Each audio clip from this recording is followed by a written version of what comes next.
Continuando com um dos piores passados que já vimos, agora tivemos a morte de Sano Manjiro no capítulo 270 de Tokyo Revengers e uma enorme revelação de ter um terceiro viajante no tempo misterioso a ser mostrado. Mas tudo isso começa com a gente finalmente vendo o que aconteceu com todos eles nesse tempo. O Haruchio estava preso e finalmente foi liberado depois de 1 ano lá dentro. Tudo isso porque ele cortou alguns de seus amigos com a sua katana e ainda recebeu um corte no seu olho.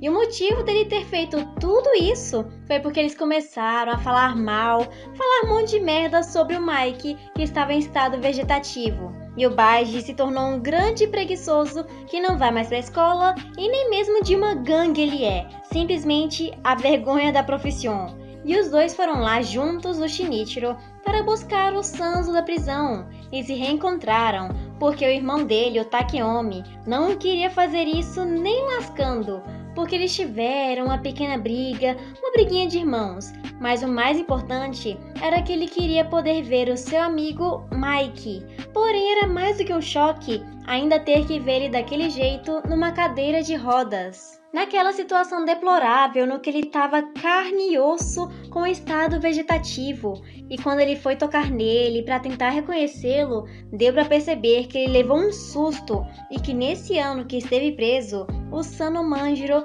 definhou cada vez mais do que ele já estava antes. Ele agora estava mais para um esqueleto vivo. E na hora que nós vimos o Sanzo e o Baji sozinhos, e o Shinichiro já estava longe com o Mike, fala que aquela coisa, entre aspas, que ele viu na sua frente não era mais o Mike que ele conheceu algum dia, e nem sequer conseguia reconhecer nenhum dos seus antigos amigos quando estavam na frente dos seus olhos. E o Baji também confessou mais outra coisa, de que o Shinichiro só fingia estar feliz, colocando um sorriso no rosto, mas ele também estava muito mais na merda do que os outros dois. O seu avô que cuidava deles morreu, e a Emma simplesmente desapareceu quando fugiu de casa, e ele desistiu daquele sonho que ele tinha de ser dono daquela loja de motos para poder estudar medicina e trabalhar naquele hospital e ser capaz de cuidar pessoalmente da vida do Sano Manjiro da maneira que for possível.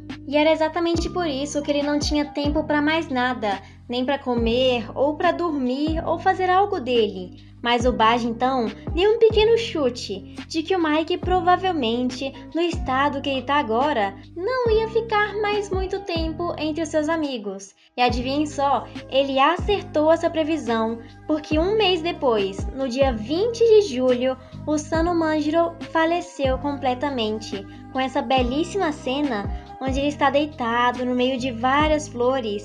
E ainda tiveram o trabalho de preencher o rosto dele para que ele parecesse normal no seu último dia no velório. E por coincidência, o Takemichi, na primeira vez que ele viajou no tempo, também foi no mês de julho, e a última vez, a mais recente, também foi no mês de julho, para ele chegar no arco final. E mais outra coisinha, sabem a data da luta final da guerra? Também é nesse mesmo mês. Eu acredito que o Kin Wakui tá jogando algumas dicas para que a gente descubra alguma coisa que ele tá escondendo desde o início do mangá, porque no final desse vídeo eu vou mencionar mais um detalhe, mas vocês vão ter que aguardar. Mas voltando pro capítulo, quem falou que o Shinichiro é fraco algum dia nessa vida errou completamente, porque ele ficou com tanto ódio da morte do Mike e triste que ele ficou socando as paredes até fazer várias marcas nela e machucar a sua mão com sangue. Ele estava cheio de ódio com esse frame do rosto dele. Eu nunca vi esse tipo de desenho no mangá, com um personagem desse jeito, com tanta raiva dentro dele. E ainda revelou que nesses 4 anos em que ele esteve com o Sano, ele tentou todo tipo de coisa, terapia médica, medicina alternativa, teve que cometer crimes, coisas obscuras para tentar ajudar o Sano no que ele precisava, até mesmo coisas religiosas e cultos para poder tentar fazer o Mike voltar a seu estado comum. Mas quando ele percebeu que tudo aquilo era mentira, o que ele mais queria era se vingar deles e deveria matá-los por terem enganado ele a acreditar naquilo tudo. Mas o Akaza, pelo menos, era o único que estava ali, feliz que pelo menos o Shinichiro não foi o primeiro a morrer dos dois irmãos, de tão cansado e sobrecarregado que ele estava. E olhem só, ele em luto e o Akaza pedindo para ele entrar na gangue dele para serem os maiores do mundo. Porém, antes disso, eles iriam sair para beber, como se fosse uma homenagem pela morte do Mike.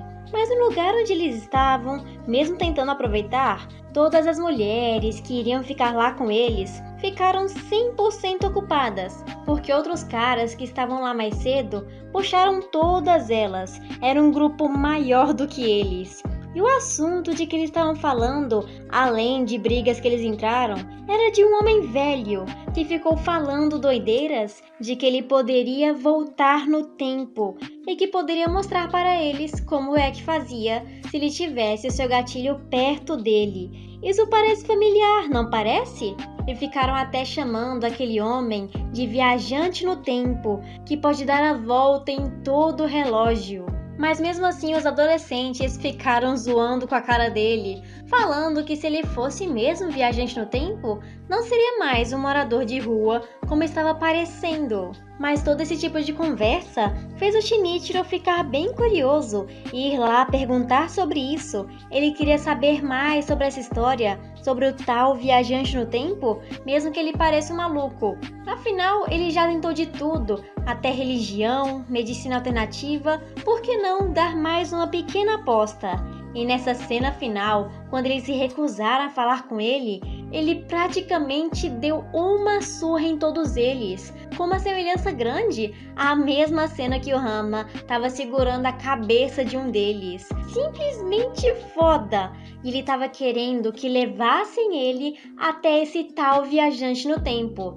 E a nossa teoria é de que ele é o Shuji Rama, por dois pequenos motivos. Ele, naquele futuro da Boten, antes que o Takemichi voltasse no tempo, ele estava parecendo muito mendigo, de cabelo longo e usando roupas meio largas demais. E olhem só, também tem essa mesma data do mês de julho. Tudo isso se conecta de alguma forma. E estamos esperando para ver se o Kenwakui vai revelar tudo isso quando nós vermos a verdadeira face do terceiro viajante no tempo. E mesmo havendo várias possibilidades, eu quero que vocês deixem nos comentários. Quem será o grande viajante no tempo? Shuji Rama ou alguém que não conhecemos ou nem sequer suspeitamos que seja, assim como Shinichiro? Isso tudo vai ser um grande mistério até que a gente se veja aqui na semana que vem com o próximo capítulo de Tokyo Revengers. Até lá!